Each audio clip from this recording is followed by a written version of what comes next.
नमस्कार, जनता न्यूजमध्ये स्वागत आहे। तुम्ही पाहताय जनता न्यूज, आवाज जनतेचा।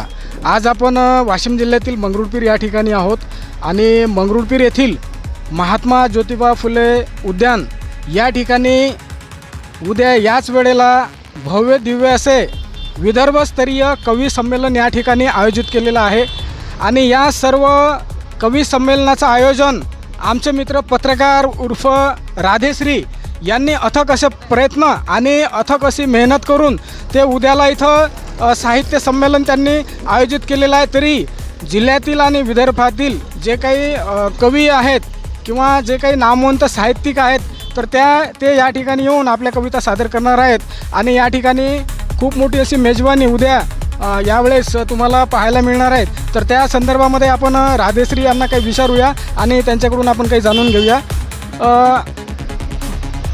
तुम्ही जे आता उद्याला जे आयोजन केलेलं आहे कवी संमेलनाचं, तर त्या कवी संमेलनामध्ये म्हणजे नेमकं तुम्ही जनतेला काय उद्देश देणार आहे किंवा कशा प्रकारच्या कविता राहणार आहेत किंवा कोणकोणते कवी येणार आहेत या ठिकाणी किंवा कोणकोणते मान्यवर या ठिकाणी उपस्थित राहणार आहेत?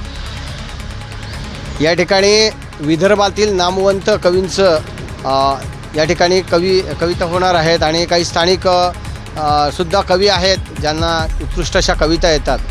या कवितेचं माध्यम हे आहे की आज पर्यावरण बदलत चाललेलं आहे। आज पर्यावरण बदल झाला आहे म्हणून झाडे लावा झाडे जगवा ही संकल्पना राबवायची आहे आणि प्रत्येकाला वसाय द्यायचा आहे झाडं लावण्याचा।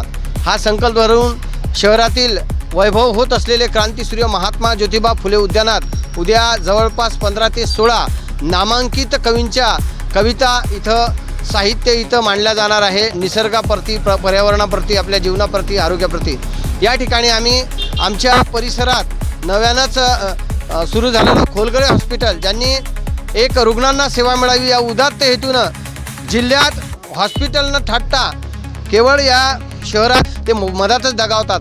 हा उदात्त हेतू ठेवून सौ कांचनताई खोलगळे अंजनकर आणि सचिनभाऊ खोलगळे यांच्या माध्यमातून इथं खूप मोठं हॉस्पिटल टाकण्यात आलेलं आहे म्हणून त्यांना आम्ही सत्कार मूर्ती या कार्यक्रमात संबोधित करणार आहोत आणि त्यांना सन्मान देणार आहोत। तसेच मंगरुळपीर जिल्हा वाशिम वा सदैव जनता न्यूज, आवाज जनतेचा।